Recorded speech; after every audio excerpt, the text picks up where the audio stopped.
Hello, welcome to Tiger Tales. Business lessons from Netflix's Tiger King. I am your host, Dr. Mark Lennon.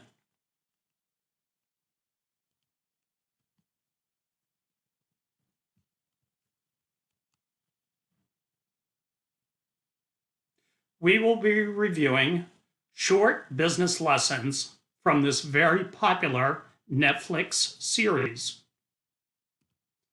I believe that you can learn a lot from any business, even rather eccentric businesses like these.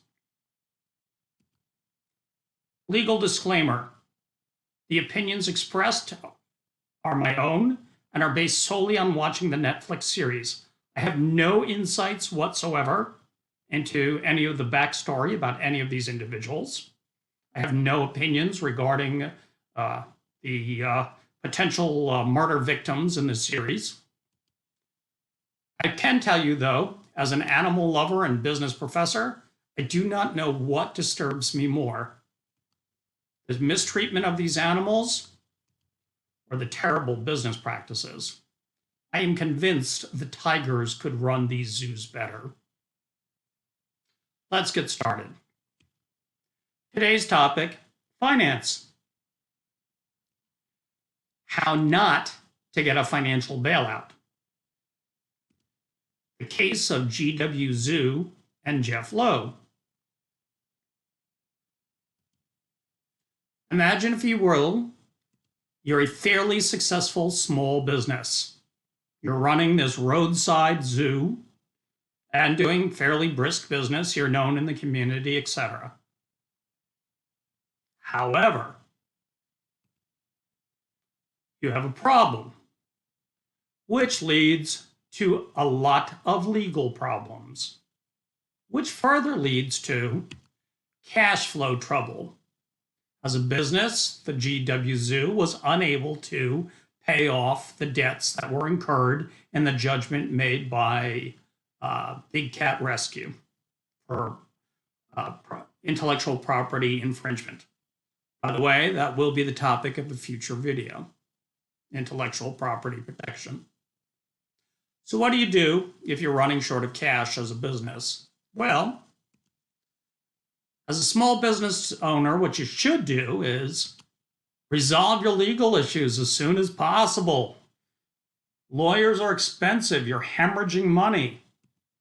Negotiate in good faith with your creditors. If you owe somebody money, people, talk to them. Work out a deal.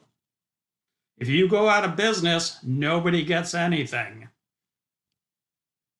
Avoid legal problems in the first place. This seems obvious, but clearly it wasn't in this case. Maybe, and this is a last resort, seek outside investors. Let's see what transpired. What not to do. Start making friends with shifty characters. Think that their Ferrari and a white tiger is your savior. Listen to the tiger. Use common sense. If the deal sounds too good to be true, it is. And here's where it all started falling apart. You never, ever, ever involve outsiders in mediation. On that call, this gentleman destroyed any chance that this fellow had in working out financially something with her.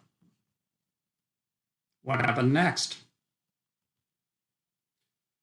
Jeff Lowe went ahead and paid a $35,000 cashier's check to pay off Joe Exotic's legal bills.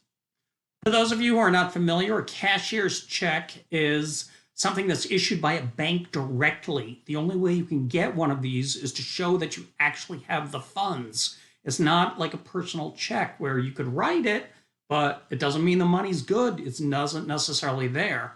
A cashier's check is just like cash in essence. But the tiger says, don't take the cash. Don't take this check. Because look what happened. First off, after paying Joe Exotic's attorney's fees at 70 cents on the dollar, if I recall correctly from the series, the outstanding legal bills were about $50,000. He only paid 35 cents, so that's 70 cents on the dollar. He took a haircut there. That says something. And then likewise, the GW Zoo was promptly signed over to Jeff Lowe.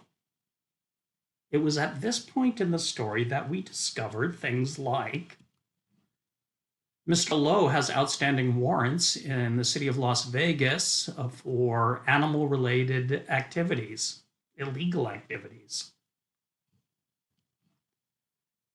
As a viewer, you really have to ask yourself, what did Joe Exotic expect would happen at this point?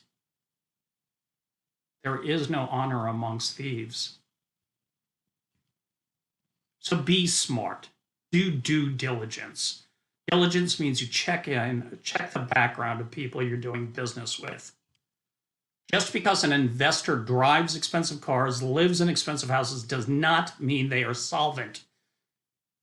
In the series, they claim that the mansion was rented, he owed payments on his Ferrari. That means nothing. Show me the cash. Better, show me their credit rating and criminal background. Hire competent professionals.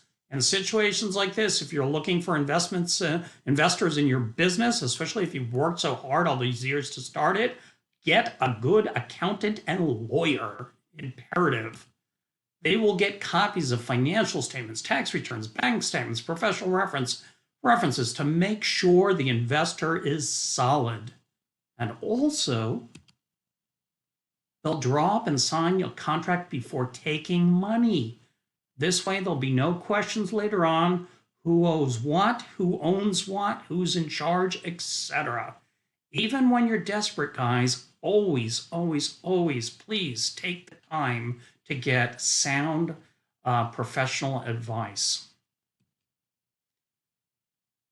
A final point I'll make in this first episode of my Tiger Tales series. A fundamental flaw all of these business owners are making is that, remember, a business's money is not the owner's money. You never intermingle them. It's one of the first rules of accounting.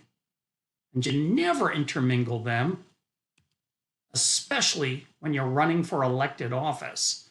That'll get you in even more legal jeopardy. Okay, team. Stay safe and healthy, everyone.